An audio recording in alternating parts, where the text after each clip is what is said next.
പ്രത്യേകിച്ച് രാവിലെ തന്നെ മനസ്സറിഞ്ഞ് ചിരിക്കാൻ പറ്റിയില്ല. ഞാൻ കഴിഞ്ഞ ദിവസം വിളിച്ചാണ് പറഞ്ഞത്, ഇങ്ങനെ എൻ്റെ ഒരു പടത്തിൻ്റെ പൂജയുണ്ട്, റോയിച്ചേച്ചിയുണ്ട്, നവ്യയുണ്ട്, പിന്നെ മറ്റുള്ള വേറെ ഒരുപാട് ആർട്ടിസ്റ്റുകളൊക്കെ ഉണ്ട്, ചേട്ടനൊന്ന് വരണം. ധ്യാൻ എന്ന് പറയുന്നത് ഞാൻ എനിക്കോ വിനീതിനെ ധ്യാനൊക്കെ ചെറുപ്പകാലം മുതൽ കണ്ടുകൊണ്ടിരിക്കുന്നതാണ്.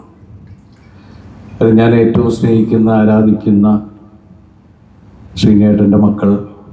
കാരണം ഞാൻ അസിസ്റ്റന്റ് ഡയറക്ടറായിട്ട് വർക്ക് ചെയ്യുന്ന കാലം മുതൽ ശ്രീനേട്ടനായിട്ട് നല്ല ബന്ധത്തിലായിരുന്നു. എനിക്ക് ഫീൽ ചെയ്തിട്ടുള്ളത് ശ്രീനേട്ടൻ്റെ ആ നർമ്മവും presence of mind, sense of humour, അതൊക്കെ ആ ഒരുപാട് കാര്യങ്ങൾ. ധ്യാനെ ഞാൻ കാണുന്ന പുതുതലമുറയിലെ ഏറ്റവും മിടുക്കനായിട്ടുള്ള ഒരു കലാകാരൻ, എഴുത്തുകാരൻ, സംവിധായകൻ, ഇനി മുന്നിലേക്ക് നിർമ്മാതാവ്, വിതരണക്കാരൻ, അങ്ങനെ ഒരുപാട് മേഖലകളിലേക്ക് ധ്യാൻ വന്നേക്കാം. ഇന്നിവിടെ ആരെയും നോക്കാതെ, മുഖം നോക്കാതെ തൻ്റെ നിലപാടിൽ ഉറച്ച് വളരെ സരസമായി സംസാരിക്കുന്ന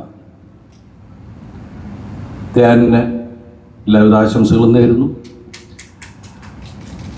കാരണം എന്നെ ഏറ്റവും കൂടുതൽ ഞാൻ എല്ലാവരോടും പറയാറുണ്ട്, ഞാൻ കണ്ടതിൽ ഏറ്റവും മിടുക്കനായിട്ടുള്ള ബുദ്ധിമാനായ നല്ല സരസ്വത. പിന്നെ ധ്യാനോട് വളരെ സൂക്ഷിച്ച് സംസാരിക്കണം. ഞാൻ ഇടയ്ക്ക് പറയുകയാണ്, ഇതൊന്നും ഇങ്ങും പോയി പറയില്ലടാ.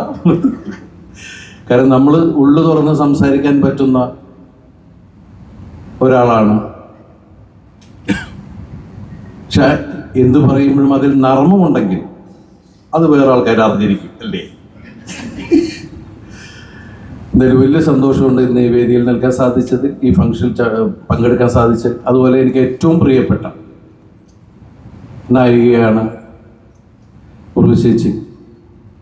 ഞാൻ മലയാള സിനിമയിൽ അല്ലെങ്കിൽ സിനിമ ലോകത്ത് വന്നിട്ട് ആദ്യമായിട്ട് അസിസ്റ്റന്റ് ഡയറക്ടറായിട്ടിരിക്കുന്ന സമയത്ത് ആദ്യമായിട്ട് ഞാൻ ക്ലാപ്പ് അടിക്കുന്നത് ഉർവശിയുടെയും ലാലേട്ടൻ്റെ മുമ്പിലാണ്. അതിനുശേഷം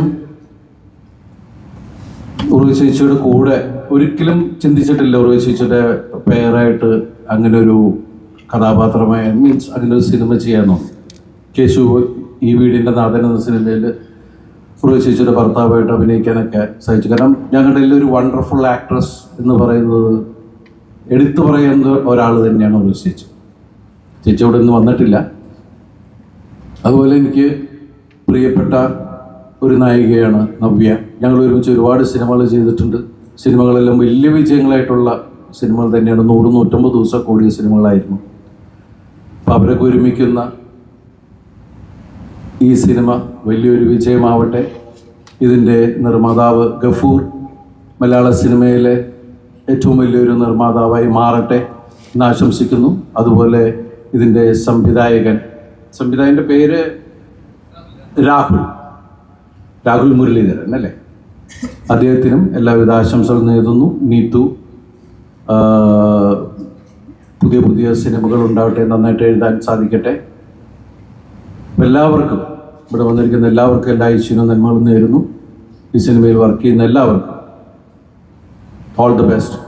thank you so much. Love you all. Thank you.